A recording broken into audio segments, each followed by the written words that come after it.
This Week in Startups is brought to you by LinkedIn.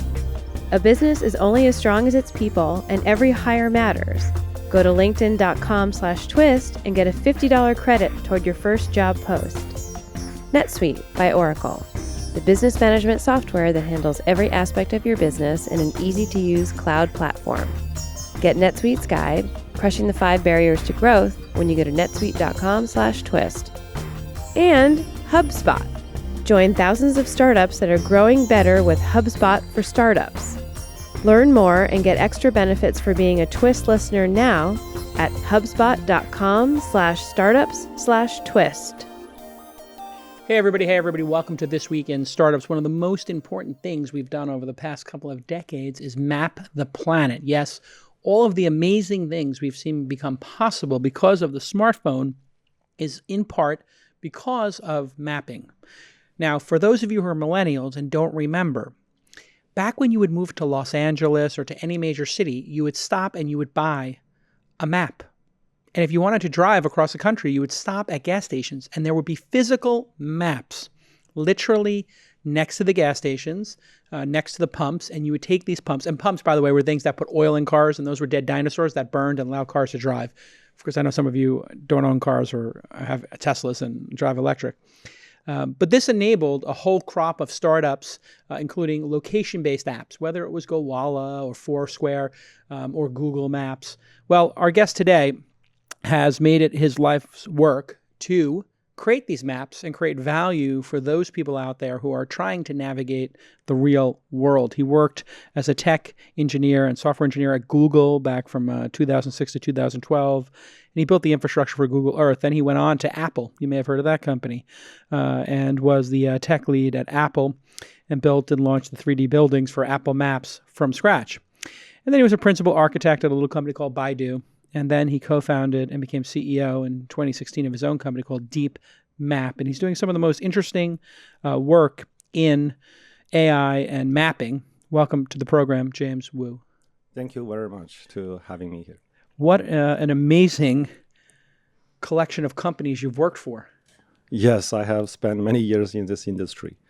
Did you grow up in America, or are you from another country? No, I was born in China. I spent whereabouts? Inner Mongolia, wow. North part of China. And how did you make this journey from Inner Mongolia to Silicon Valley and then back to Baidu? So it's actually not back to Baidu. I was actually working for their U.S. office. Ah, got it. Yeah, I got my, when I finished my college study, I was very lucky, got a full scholarship, and I went to the University of Alabama at Birmingham and continued my PhD study there. Got it. You went to college, though, in China? In China, Tianjin University. Really? What did you study there? Computer science. Got it. So you're studying computer science in China. When was that? The 90s, late 90s, early 2000? 94 to 98. Got it. That's amazing. So you're studying computer science in China, yeah, and then you get to come to America, yeah, to Alabama of all places. That's an interesting place to land as your first stop in America. Yeah, I like Birmingham very much. It's a very good place to stay. I'll say. And so, when did you get the inkling that mapping the world and computers were going to collide? When did you first have that indication that that was important work to do? My first job as an engineer, actually after my PhD study, was working for a map company. We are building something like Google Earth. Actually, at that time, we don't have Google Earth yet. Right. But we collect a lot of satellite imagery and visualize them in real time and manipulate those images. Basically, we were able to see the globe and the satellite imageries from God's eye point of view, right? Yeah. So it's really exciting. You can see everything, and it's almost like every day you're flying. Yeah. Something like that. So you were able to translate that data into 3D maps of the United States? That was, no, at that time it's just imageries. Just imagery. And just a huge amount of imagery. That was 2003. Yeah. A long time ago. When did Google begin working on mapping, and why did they get it so right? What was the thing that made Google so dominant? Because before that we had and people don't remember this, but you would buy a car, it didn't have GPS. And if you were Right. lucky enough, you would spend $800 or maybe then $500 Yes. for a Garmin. Yeah. What was it that Google got so right about creating maps? I think it started from Google's mission of collecting and indexing all the information they can collect. Right. So geospatial information is absolutely one of the most important piece of data that they would like to collect. And in the early days, they acquired a few startups. One of the most important one probably is Keyhole that they acquired. Keyhole, yeah. Keyhole. And then from there, it grows into a giant organization inside Google, including Google Earth, Google Maps, Street View, and ground truth, a bunch of other project and products inside Google Geo. And it seems like every time one of these big companies gets to work on mapping, they go a little bit faster at recreating the same data set. So Apple wanted to have their own mapping product. They felt that was important for the iPhone. Yeah. And you were there when they were doing that. I mean, you worked on the 3D buildings, I guess, in Apple Maps.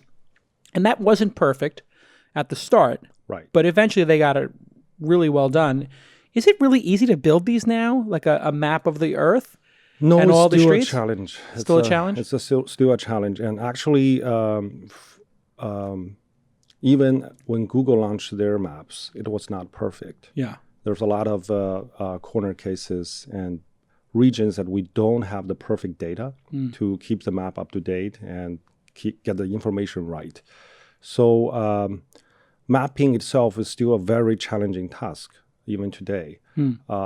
Beside Google and Apple, there's tons of other companies try to build their own maps. There's also different approaches to solve this problem, including OpenStreetMap. OpenStreetMap is an open source project Yes. that I think Yelp was super involved in because Yelp didn't want to be, I guess Yelp was fighting with Google over certain issues around SEO, and they decided they create their own mapping project. Yeah, there's issues for some big companies using, depending on one single mapping platform. Yeah. What are those issues? That they don't want to give the data over to that company? So one of the key fact of mapping is actually if you are using the product, you're actually helping the product getting better and better. So that's one of the, I'll say, like secret in the industry for us. When you launch Google Maps, it's not perfect at the beginning, but people keep using it and giving feedbacks, and Google is keep working on it. So is Apple Maps. They were collecting tons of information to help get the map better and better. Is this why Uber, Lyft, and Tesla are really interesting companies when it comes to mapping? Because they actually have millions of cars on the road now. Right. And they have the destination people want to go and the starting point. That's something that other people may not have. That's right. That's right. They have to work on mapping technology themselves, or work with a strong partner to solve this problem together. Right. So you decided after working on all these things that you'd start your own company. Right. It's a little bit funny because after I left Apple Maps, I thought I'm done with mapping forever. You're done. Yeah. A decade was enough. All right. I worked for 5 map companies. So this is a 6th map company I'm funding myself. The reason that we started this company ourselves is because we realize actually there need a revolution of mapping technology. Because before, if you look at the maps we made the map for humans, right? and Streets, drivers and the navigators, right? So in the era of self-driving, the machines need a different type of map. So and also a different type of service model to get the map and use the map, update the map. They need a different precision, different level of precision, different level of update frequency. And this thing will be a big challenge for the whole self-driving car industry. Right. So we realize this huge need in the industry, and we try to solve this problem for the whole industry. Can you show us a video of the work you're doing at DeepMap? And you can, if you're interested in seeing, going to DeepMap's website while he pulls it up, you can go to deepmap.ai. So here's a beautiful opening. For those of you watching, I'll sportscast it, but what we're seeing here is a localization map of Palo Alto, California, which is probably the most mapped city in the world. Correct? Yes. Because this is where everybody lives in the industry. And it's doing a landmark map. And I see a beautiful 3D rendered car, and it has a bunch of lines on the street of where to go. What is that? That is semantic meaning of the street, like lane information, speed limit, traffic signs.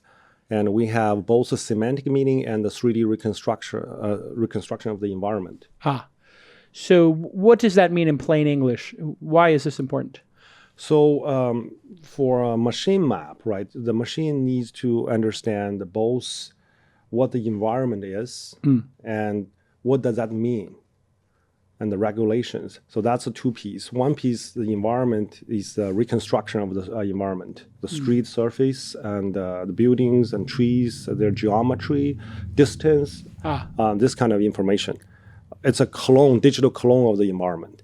The other part is the semantic meaning, like where are the lanes, what's the speed limit, where are the stop lines, how fast the car can drive, and where they need to stop. This kind of information, the regulations and the meaning, semantic layer. And all that information can be obtained so many different ways. I know the government produces maps that have the speed limit on it, and then there's also signs. So for just in the example of speed limits, I know when I'm driving my Model 3 Tesla, sometimes when I engage the autopilot, it thinks I'm on a 30 mile per hour road when I'm in fact on the highway. And this typically happens when I'm entering the 6th Avenue Street exit here in the Soma area. And I have to turn off the engagement, drive regular, because it's capping out at 30. It thinks I'm on the surface street. And that makes sense because I'm on an elevated highway above the surface street. And the surface street is in fact 30, but it doesn't know I'm elevated yet. So as I go up the ramp, at a certain point, it flips over. How does Tesla do it? How do you handle that kind of edge case? So Tesla's self-driving is a little bit different from what we are trying to solve. Their self-driving is probably mostly in level 2 plus, level 3, this kind of category. Yeah, which means I'm giving up to 2 different aspects of driving to the computer or to the car, but I have to be at the wheel and paying attention. You still need a driver, human driver. Human driver, yeah. For the other type of self-driving, which we call robotaxi or level 4, you don't need to have a human driver in it, and you don't have to have anybody inside it. You can it's a robot roaming around by itself, right? So we're targeting that kind of problem, and our map is very precise. We build like 5 centimeter precision maps. And our localization means find your position inside the map precisely. And our precision of that is less than 10 centimeters. Got it. How do you know the speed limit, though? That's a semantic layer that we're going to create from the signs that are on the street, machine learning, and human QA. We have a pretty complicated pipeline to generate all these informations together. All right, when we get back from this quick commercial break, I'm going to ask you the most difficult question, but the one you're most qualified to answer, which is, when will we see fully autonomous, whatever, level 5 cars, level 4 cars here in San Francisco, this very city, driving us from San Francisco to SFO without a driver, without a steering wheel? When we get back on This Week in Startups. I want to tell you about passive job searchers. These are people who aren't out there looking for a gig right now. However, if the right opportunity was put in front of them, they might engage it. And they might go in for an interview, and then they might actually change jobs. Passive job seekers. They're all over the place in one location. That location is LinkedIn. LinkedIn, you know it, I know it, we've all been using it for a decade, and there are hundreds of thousands of businesses now posting jobs to LinkedIn, and we're one of them. In fact, the director of This Week in Startups, Sir Charles, is one of those passive searchers. He was on LinkedIn. He saw an ad for studio director in San Francisco, and he jumped on the opportunity. We're very lucky to get him. And it cost us $140 to place that ad. We got 68 candidates in 2 weeks, all on LinkedIn. And I want you to get $50 towards your LinkedIn ad. That will pull in passive job seekers. These are brilliant people who don't need a job. They have too many opportunities, but you might be able to just insert yourself there right on LinkedIn and get their attention. Go to linkedin.com/twist, linkedin.com/TWIST, and you will get $50 towards your first job post. Of course, there are terms and conditions that apply, but you need to know that these incredibly talented people are just sitting there waiting. And, they go on LinkedIn, they get in-mail, and they're, networking and rating their friends and their skills. So they're on LinkedIn, and they got that beautiful feed on LinkedIn where we share video clips and everybody's sharing what they're working on. Well, those people are on LinkedIn waiting for you to tell them about working at your company. And you're going to want to do that by going to linkedin.com/twist and getting the free $50 right now. Okay, let's get back to this amazing episode. Welcome back to This Week in Startups. I'm your host, Jason Calacanis. My guest today, James Wu, who you don't know. They don't know you, but they're going to know you after this, who has been working in maps since maps were being made by technical companies, Google, Apple, Baidu, and now his company, DeepMap.ai. When we left our hero, James, that's you, I asked you the most difficult question. I can't get a straight answer out of people. Everybody says next year, some people say 20 years, but you've been doing this. When do we think we'll have autonomous cars capable of driving us through Soma onto the 101 and dropping us off at SFO with no steering wheel in the car, which I think is like level 5, right? Yeah. I think it will take a few years. Okay, now I gotcha. Yeah, and also that question need to be more specific, right? Okay. Is that one route or any route? I'm just going to say that one route. Let's just say the car was, all right, let's just say, no, it could be many different routes, but let's just say originating in Soma somewhere and dropping you off at one of the 4 terminals at SFO. Right. And also, what's the speed limit? Yeah, speed limit is 65. Is there any special lanes for self-driving cars? No special lanes. Okay. Good. Then it's a little bit tough. It will take longer, right? So yeah. The reason I'm asking is because all these actually constraints, if we have more stuff, more help from the regulations, the sensors, and onboard computing, this will make the thing easier to be implemented. Yeah. Right? Because right now, the technology can do it. It just can't do it perfectly. That's right. So let's work our way through, and I'm going to get a specific date from you. I won't make you give me like a specific date, just a specific week and year of when this is going to work, okay? And then we're going to hold you to it.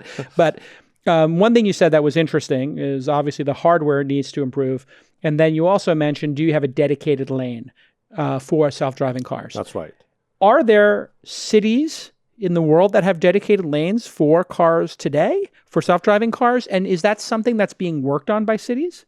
I heard there's places that they actually paint virtual rails on the ground, virtual rails, like they just paint on the ground, right? And the car just follow it. So that's something doable already. And some cities doing it. Really? Yes. Any in America, or is this like a thing in China or some other somewhere places? In China, I remember, but I don't remember the exact city name. But they were testing a bus. Actually, they painted the rail on the ground and self-drive the bus. So solving self-driving could be as easy as painting a thick line in the middle of one lane with barcodes, with a QR code, right? But this is part of the reason. See, now we're laughing about this, but the technology is such that I can tell you, having driven self-driving up and down the 280 basically every day for the past 4 years, I have seen the Tesla cars learn where the paint is. And in areas where the paint is not specific, you can literally see the computer on the heads-up display a little bit confused and then figuring it out. So if we actually had a line painted in the right-hand lane or the left-hand lane or in all the lanes, how much better would self-driving be today? It will be much better, I will say. Like the perception system, so it's all about reliability and and the environment is changing, right? Your car cannot always see even if you have a painting, they may not always be able to see it Because of? because of other cars blocking you view. Right. There's a truck, a bus in front of you. You Got don't it. So see you might be able much. to see, a little bit of the line. And then Right. the other thing here in San Francisco is Carl the fog. We Right. actually have fog, Yeah. and that can reduce visibility. And also your camera may have issues. There might be bird poop on it.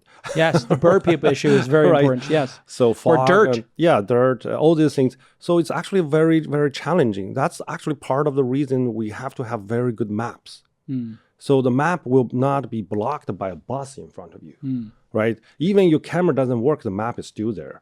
You Got it. actually know where you're supposed to be and what's supposed to be around you. Because of GPS, or because of the combination of GPS with the video of the real world? It's a combination of everything, including GPS, IMU, and other sensors. Explain what IMU is for the audience. IMU is something like inside the phone you're using to measure the acceleration, like movement Yeah. of your phone. Right. So the cars can have that as well. Yeah. And so if we had those lines painted, the current hardware would be much more stable, you think? Painting the line is one solution, right? Yeah. Actually, in my opinion, it's a relative cheap way of getting a big boost, in my opinion. But there's other places you just can't paint lanes, and you want your solution to be more generic. Why can't you paint lanes? I'm curious. What would be an example of that? Parking lot, maybe? And also, even you paint the lanes, you have to maintain the painting. Okay, so the Right. Yeah, so there you could paint everywhere. That would be can. because we already paint everywhere. Yes, we you paint can. we just put the lines in the wrong spot because we do have the lines on either side of the car. We just don't have it under the car, which is where it should be. Which is fine. We actually, most of the level 2 and level 3 features of self-driving cars today, they actually do the lane keeping and the lane following. So we are actually already using some of the paintings already. Yeah. The problem is actually reliability and safety. So how safe we can make the self-driving car in all kind of crazy conditions? What if the painting is not visible? Yes. No. Right. And also the world is changing. If you look a small region of a map, it doesn't change much. But if you look at a huge region, it's actually every moment there's something is changing on this region. Right. That's some experience we learn when we build large-scale maps. So the thing's alive. You have to keep track of all the changes. Who is your customer then? Do you have customers yet, or are you just building this and you know that people, if you build a really good model of the world that's down to that centimeters, there will be a customer for this data? We do have customers. We have actually quite a few customers. We have some public announced customers, including Ford, Honda, SEIC, and we recently just announced 2 new customers, InRide, a Swedish self-driving truck company, and RightCell, a local self-driving car company. We actually have quite some customers and partners. So if you look at the self-driving car stack, almost all the self-driving car company, they need to build maps. This is actually another reason we start a company, because we realize there's a huge amount of reinvent wheels happening in the industry. Right. Elon is building his own 3D model of the world, right? He's building his own map company. Uber, I think, is building their own. There's quite a few companies doing this. Well, we understand the self-driving car technology is a very challenging engineer task, right?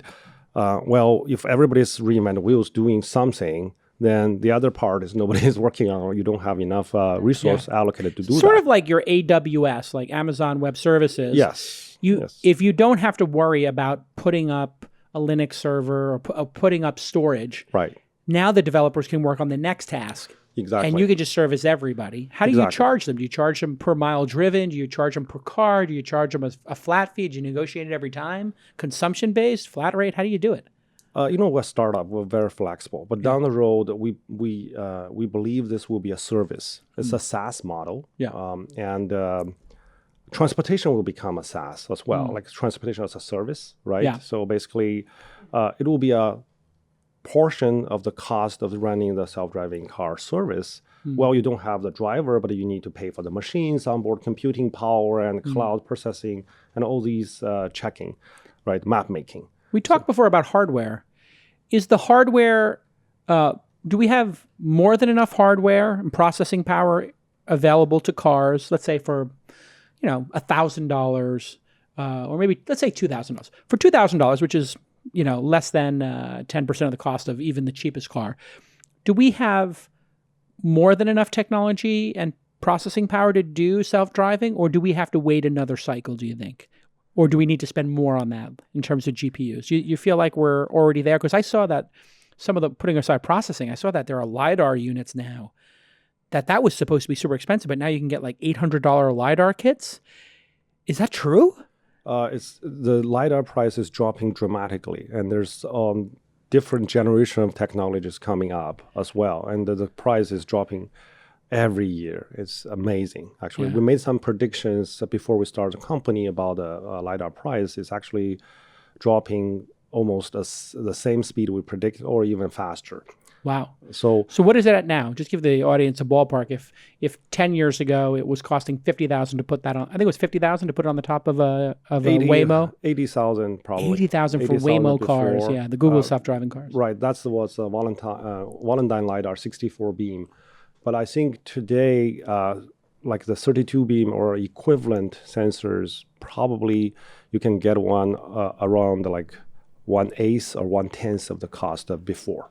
Wow. So it's dropping dramatically. $10,000 or something. Yeah, around that ballpark. And when it's doing that, it's shooting all those lasers out into the world and building a real-time model of the world. Yes. So if a child runs into the street chasing a ball, you're going to see the ball running into the street and the child. Yes. And that's not on your map or any map. That's that's a dynamic object. That's a dynamic object. And we know it's not on the map. Yeah, that's important. Right. I had a company, Somasource, on the podcast, and they do, people in Africa are looking at maps and doing like boxes and stuff like that, and like sort of organizing what they see on the map. Humans assisting in this process. Do you use humans to assist building these worlds, or is it all done with algorithms and computer imaging? We use humans. Yeah. We don't trust the machine that much yet. Yeah. Because this is critical for safety. If there's anything wrong on the map, it will be a huge deal potentially. So we treat safety very, very seriously. And what is the difference in terms of GPS's role in all this? Because, I think a lot of consumers believe GPS is super important in all of this. If the GPS satellite were to go out, or you were to lose GPS connection, self-driving would continue in the future without any problems? I think GPS is also still a very important sensor for the self-driving cars. It's however, there's some limitations to GPS technology today, right? First, like their precision is not that high. If you want to get really centimeter level high precision, there's a lot of requirement and processing needed. And also, the GPS signal is not always available. Right. Right. It can be easily, especially inside the city, canyon, or in the mountains. There's a lot of trees blocking the signal. So it's not always there. So GPS is one good source of information, but it's not everything. You need to have other things to safely locate the car, to let the car know where it is precisely. All right, when we get back, I want to ask you, what is the hardest challenge that you face today in making these models of the world? Because it feels like things are pretty easy, but I want to know what keeps you up at night.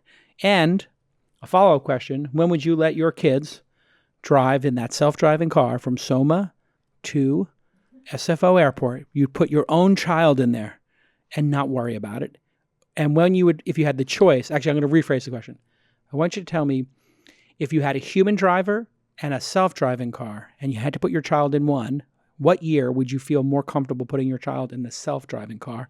When we get back on This Week in Startups. NetSuite by Oracle. Yeah, shared spreadsheets, mutual manual processes, and legacy systems costing you tons of time. It's a disaster. But NetSuite by Oracle is the business management software that you need to handle every aspect of your business in an easy-to-use cloud platform. It's going to save you time and money and unneeded headaches by managing all your sales and finance and accounting, as well as orders, human resources, all right from your desk or even your phone. Thousands of the best known brands and fastest growing companies use NetSuite by Oracle to manage their business. And now it's available to you. And the world's most popular cloud management system is more affordable than you think. So don't think that this is out of reach. So here's your call to action right now.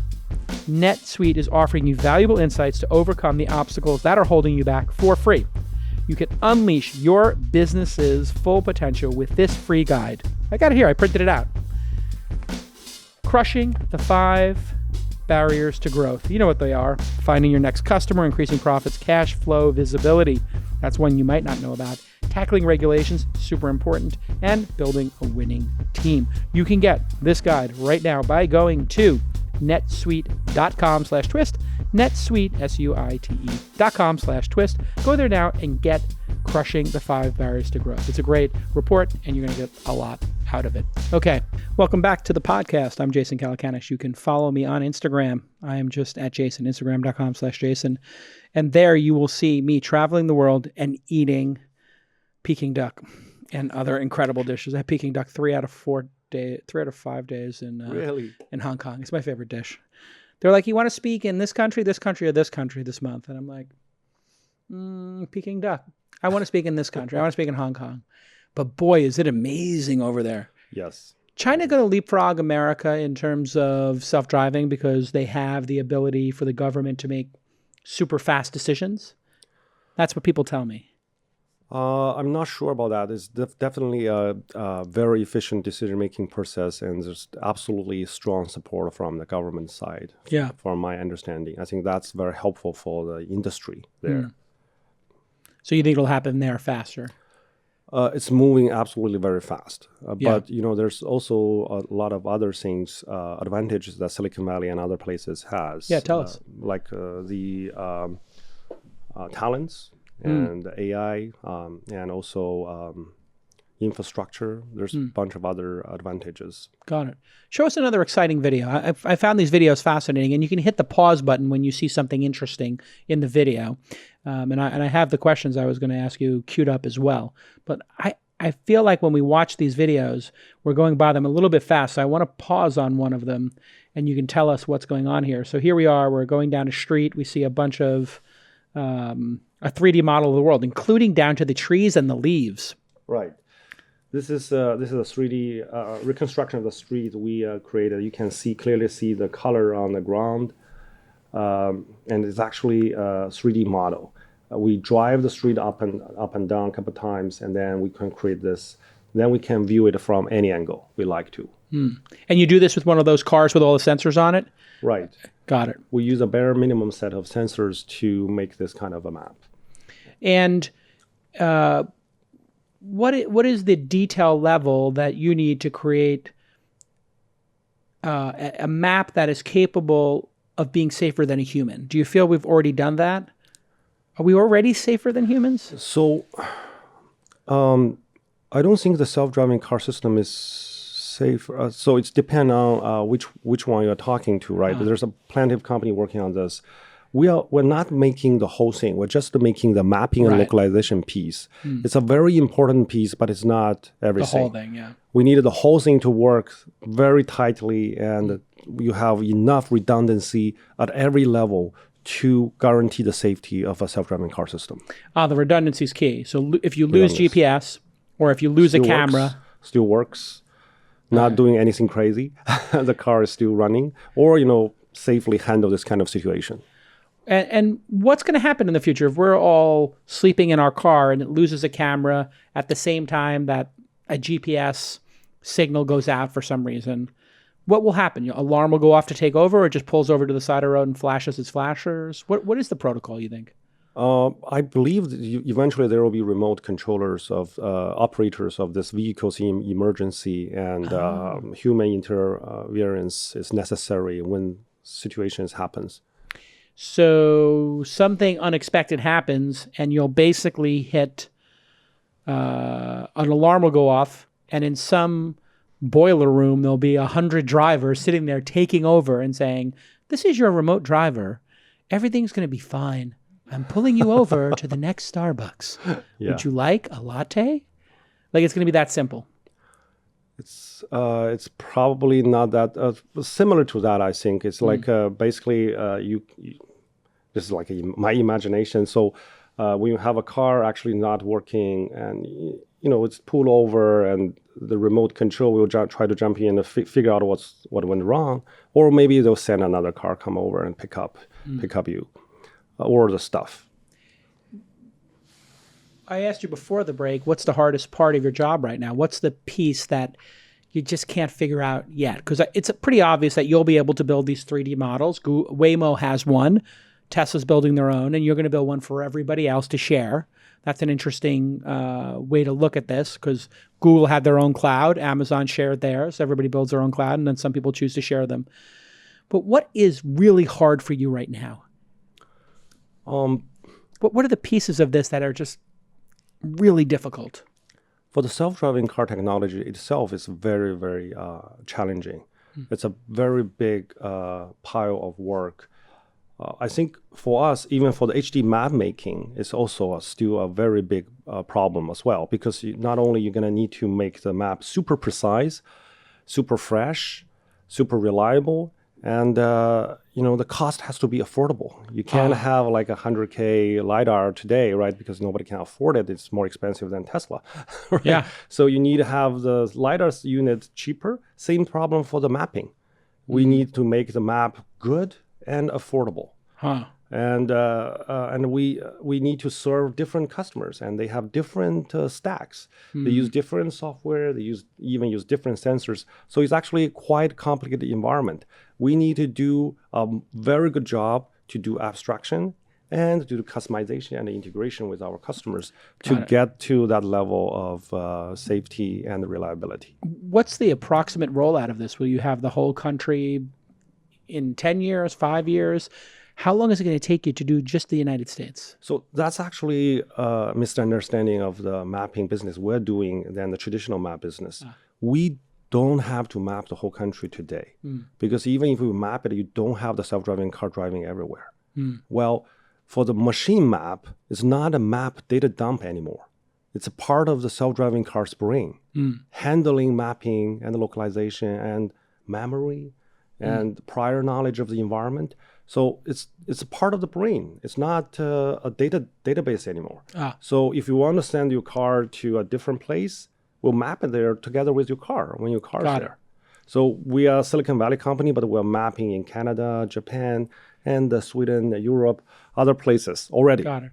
And so your customers will be feeding you back. Part of the deal is if this company in Sweden that's doing the trucking company, or Norway, I'm not sure where you said, Sweden. That trucking company, part of their agreement with you is you give them your system, but they'll feed you back data. And then the next company gets to feed back data as well. And everybody benefits. If there is a sign missing for an exit, or some construction going on, or a huge pothole, you're going to be able to have that data fed back to you. It's not really like that yet. So we actually provide the mapping and localization capability to the self-driving car companies. Right. So it's their data and their map. That's one of the major difference between us and the traditional map makers. We don't have to own the data. It's our customers' data, and it's very customized map for our customer. So their map may not be the same for another customer, and very often it's completely different, actually. Wouldn't they want to share data, though? Because if we're all driving the 280 and, company A, sees some really challenging issue there where GPS cuts out during a certain part, or there's potholes, or the lines are not clearly labeled, or some line merges and it's not perfect. Wouldn't they want to share that with each other? Yes, they want to share data. But as I mentioned, for self-driving cars, it's not about data anymore. It's like a functionality and a part of the brain. So it's not sharing data. It's sharing the memory and the functionality related with that part of the brain. Got it. So there's no standard of self-driving technology today. And there's not even a standard of the sensor kits. Shouldn't there be a standard? Is anybody working on that? Shouldn't we standardize some of this? Yes and no, right? Standards take a long time and also depend on the application. When you do drive highways, it might need different type of sensors. When you do local and different applications, you need a different type of standards. So it take a while for people to develop the technology and get to a point that we can build a standard. Wow. So it's sort of like, 30 years ago in the computing business when there weren't even HTML standards or there weren't database standards or open source databases. Like everybody's recreating the wheel every time. Right. I still remember when we have the computers, like every computer has to be labeled IBM compatible or something like that. Yeah, exactly. Right? So I think down the road, there will be some kind of standard showing up, but it will take how long, we don't know. So you mentioned like what kind of challenges keep me up at night, right? I actually sleep very well. Okay. So, awesome. But the thing that we don't really know is how long the self-driving car thing will take off, and it seems it's happening very fast. But still, it's like 1 year or 3 year or 5 year or 10 year. We don't know because there's so many different applications of self-driving car technologies. Yeah. Now everybody's using a Roomba in their home, like Roomba, the right? vacuum. The vacuum robot, right? But that take off very quickly. It's very likely some of the self-driving car applications might take off at very specific applications. You like truck driving? Truck driving. Or, that makes total sense. Utility vehicles or slow-moving things. Right. Well, delivery. So we don't know about that. We just want to, whatever that happens, we want to provide the best mapping and localization technology and with a fraction of the cost so people don't reinvent wheels and we can support this kind of a huge fleet operations. It's an incredible vision. You've raised $92 million from some of the best investors in the business, including Andreessen Horowitz and Excel and NVIDIA. Yeah, we're very, very lucky. Yeah, you got a war chest there. Okay, so we'll end with this. The difficult question. When would you, James Wu, you have kids? Yes, I have 2. Okay, so boy and a girl? Or a girl and boy. Girl and boy, okay. So when would you allow your precious daughter that you love so much and your son to get in a self-driving car to go to school over a human driver doing the same route? What year will that happen, do you think? Give me your best guess. It's 2019 at the recording of this, the beginning of 2019. Here we live in the Bay Area. What year do you think it'll feel like a no-brainer? You have a choice to let a driver take them or the computer take them. You would say, I would not put my child in a car with a human driver. I would only put them in a car with a self-driving car. What year do you think that will be? This is really hard. For me, I think it will take a few years. It's not 3 years. It's probably less than 10 years. Okay, so we're between 3 and 10. 3 and 10. So it's definitely not within 3 years. I don't believe the technology will be that robust yet. And also there's, as I mentioned, a lot of constraints. If we have something like, okay, no other car can be on the street except it's a self-driving car, right? And it's going 15 miles an hour. Right. Then, I want my children driven at 15 miles an hour. I want a bicycle to pass them. Right. Yes. So, I think you speak for all parents. And also, I think one of the major difficulty in the self-driving car industry is not about the self-driving car itself. It's about the other drivers. Yeah. And they have no patience waiting for a self-driving car. They rush, they observe the red light, they just run over it, right? So 6.5 years is when you would probably do it. I'm going to split the 3 and the 10. See what I did there? Maybe. There's also some regulation needs to make sure, you can't have like jaywalkers on the street all the time. Yeah, this is what I mean. People, when you're in Hong Kong or any city that's pretty crowded, Japan as well, in Tokyo, they have a fence that's too tall to hop over so that you don't walk in the street, separating humans from cars. And we're here in California and other places, and we don't have those. It's so dumb. Those solve 90% of the problem. And also when you're in a dense city like Hong Kong or Tokyo, they don't let humans walk in front of cars and trust that they're going to stop. They have bridges that go over the main avenues. And here we don't have that. Right. So that's another point I want to make is it's not like one or two company or like few self-driving car company working on this. The whole world is working on self-driving cars. Yeah. There's people working on infrastructure, new type of infrastructure, new type of street sensors on the street, IoT, V2X. What's V2X? Vehicle to anything, communication, right? Got it. Your car will be able to talk to the traffic lights and Yeah. stop sign. They can recognize each other and syncing. Right. So I think, and also regulations and policies, the insurance companies, new type of insurance company jumping out, covering up whatever happens. This is pushing this thing happening faster than from a pure map perspective or a pure sensor LiDAR perspective or per perception perspective. It's a multiple part moving towards getting the same goal. So I would not surprised if like 3 years later, we can have something like that happening. I'm not surprised at all.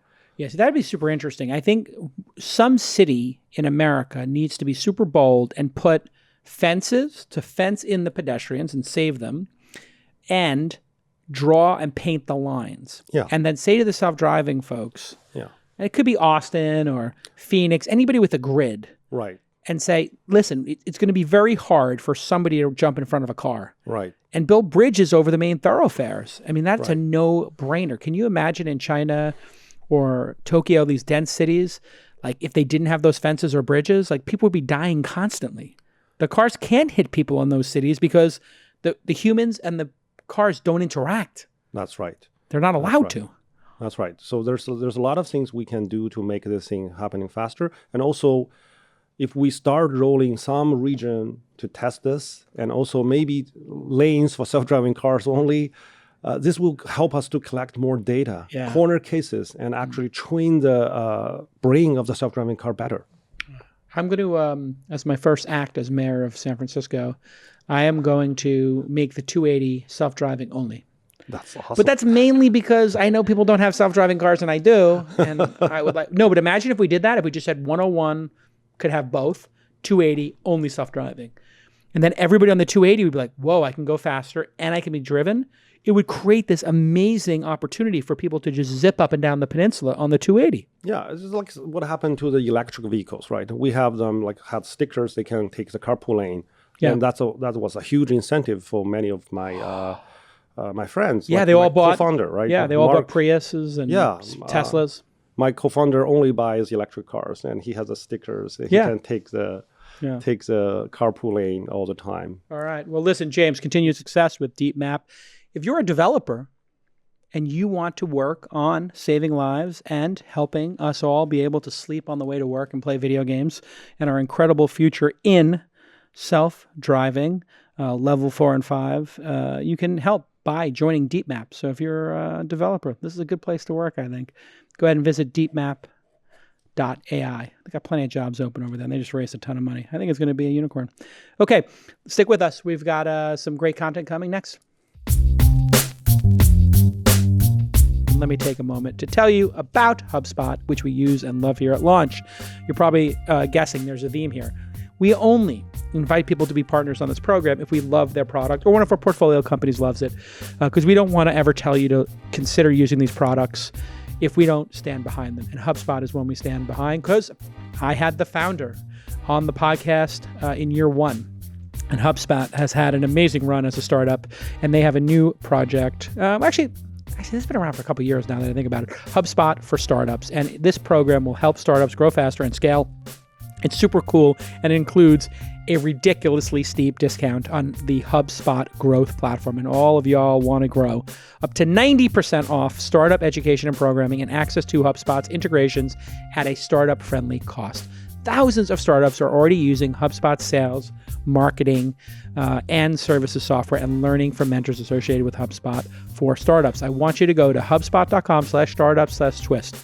That URL again.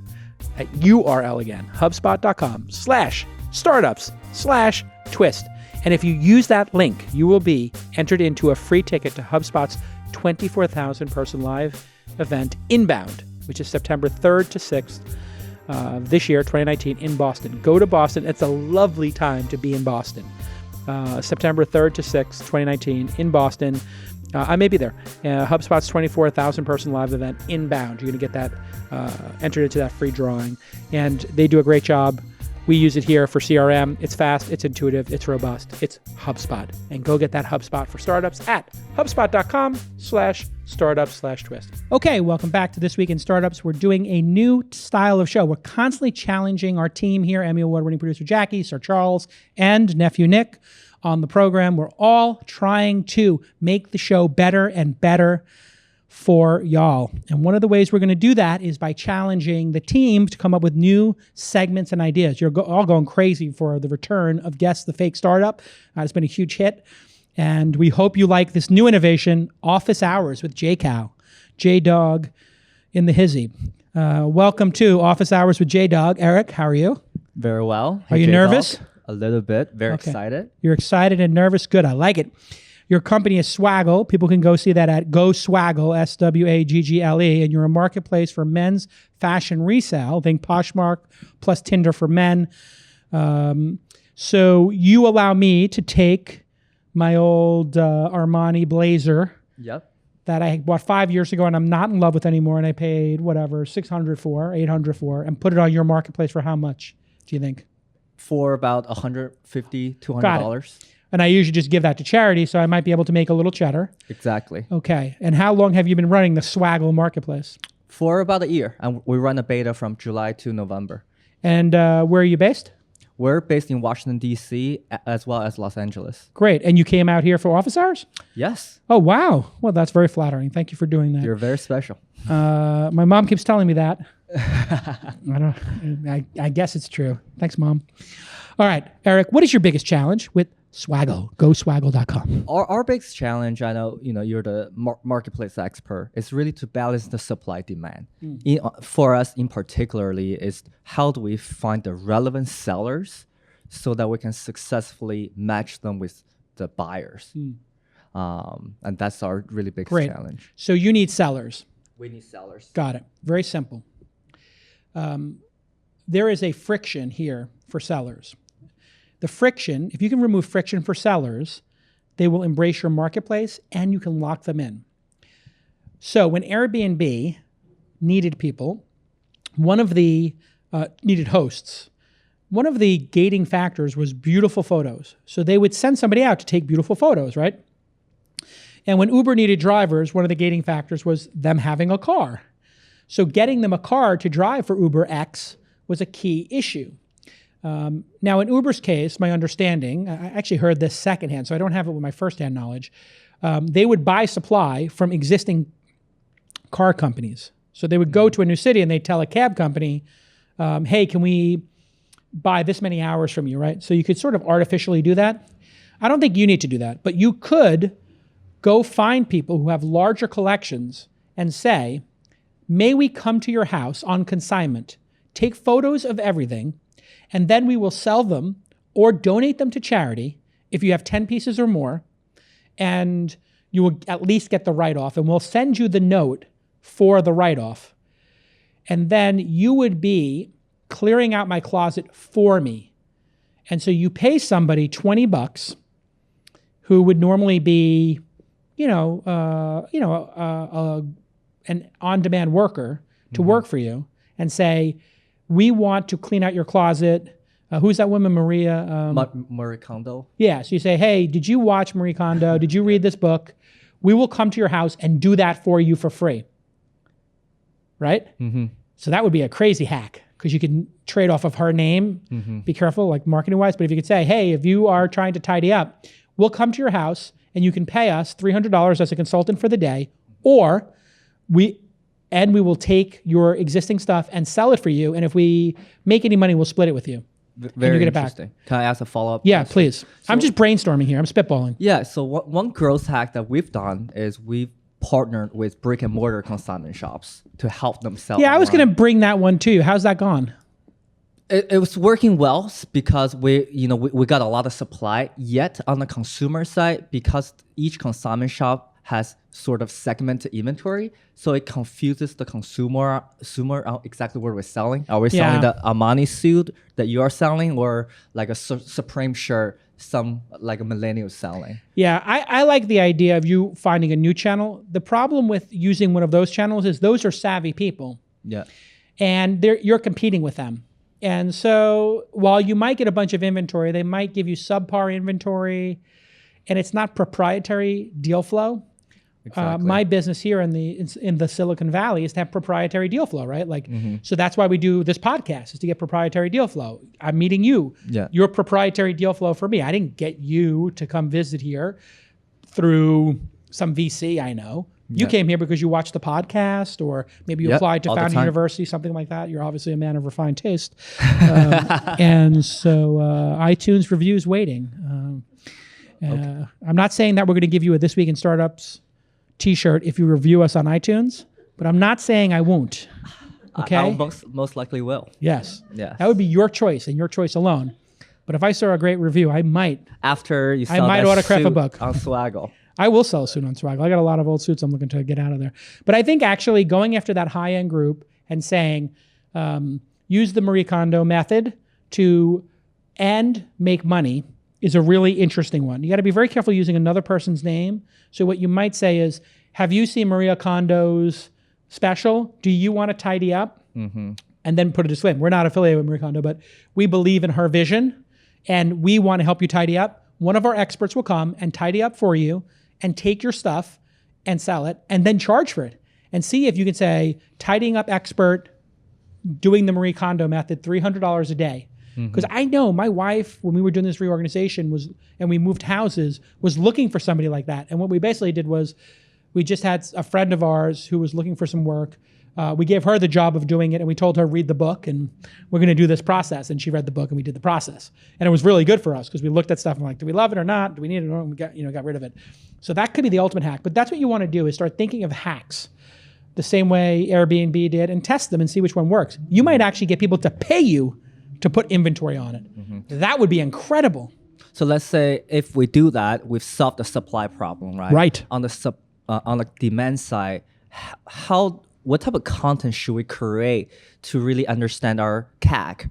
Yet we know that we have a two-sided marketplace. Like from an investor perspective, we're still at the product market fit phase. Yeah. How much do we go all in from a marketing? Because once you get started, you can't stop, right? What I would do is I would figure out what the most desired resale products are. So if I were to ask you, what would be the top 3 categories for resale products? Would sneakers be part of that? Would blazers? Would dress shoes, belts? What would they be? In general, it's probably sneakers, but we're targeting more of the young professional demographic. Okay. So like shoes, like dress shoes. Okay, you think pants, dress shoes people want Yes. to resell? Yeah. Okay, so if you know that the sneakers are part of it, one hack you could do is figure out which sneakers are the most desired. So if we just look at sneakers for a second, which 3 sneaker brands are most desired? Adidas, Easy included, Air Jordan, Nike. Perfect. So here's what you do. You go buy 20 pairs of each of those. You make the most gorgeous landing page. You create fake accounts selling them. I would never say create fake accounts. Never do anything that is unethical. Create fake accounts. And you make those fake accounts. I never make fake accounts, okay? No fake accounts. You make accounts. I don't never do that. But anyway, accounts show up on your site with 20 pairs of Jordans. You then make a landing page that you say, we're selling a collection of Jordans. We have 17 different pairs. And I need to move them today at under market rates. And you place that on Craigslist. Okay. And you send them to that landing page. You then sell those for less than you bought them for or the same. And now you've created activity on your site. People have to create a login. People have to send the money. Then they tell their friends about it. And you basically manufacture that first bit of interaction. And that requires some of inventory acquisition. Yeah, so you just put that in your cost of doing business. You say seeding the marketplace. So if I was starting a competitor to Uber, I would go to the airport and I would put people in t-shirts that said, JCal, limos or whatever, JCal, what's the EVs, whatever. And our spin is we're only electric vehicles, you know. And I would literally hand people a card that said free ride or $1 ride anywhere within 50 miles of Los Angeles. 1 mile ride, 1 mile ride. All we ask is that you tweet it or share it on social media, an open account. Those people then do it, right? And that's that seeding where you lose money on those first couple of transactions, but you get people who might be very loyal customers in the future. So with Cafe X here in San Francisco, they did a bunch of different experiments. So I'm not talking out of school here. Many people experience them where if you downloaded the app, they would give you a free coffee or $5 worth of coffee. Well, if a coffee costs $3.50 and there's $1.50 left, well, you have to then top off your account with another $1.50 to get the other coffee, right? So there's all kinds of experiments you can run like that. But I like the experiment of finding something that's super desirable, having an interesting array of it, and then trying to hit people onto that landing page and see if you can get people to actually transact. You could do it with shoes as well. Like if you know that there's a real resale value to Danner boots, which last forever, or Crockett and Jones. Those are the two brands I wear. Crockett and Jones is that one. It's the oldest shoe manufacturer in London. Their shoes cost $800, but they're going to last twice as long as ones you buy for $400. So the way I look at it is you're getting these incredible quality ones. But I was actually thinking if I could sell these for $200, I'd put it towards the purchase of a new one after 3 or 4 years. And they probably would have be a better deal than buying a new one pair for $400. So I would really experiment with that. Because right now you don't know if men want to do this and to what extent. Yes. So I would try to understand that as well. Right. Then should we start charging now? Because our ultimate revenue model is a commission. Right. It's fine to charge the commission structure. What do you think your take's going to be? 10%? 8 to 10%. The more you sell, the less. Do you think we should do that right off the bat? I would just do 10%. And I don't think anybody's going to begrudge you it because you're up against consignment shops that take half. Yeah. Is that their normal take, half? Yeah, 40, 50. The other thing you can do is maybe do a micro storefront. So there's a trend in retail of micro storefronts where...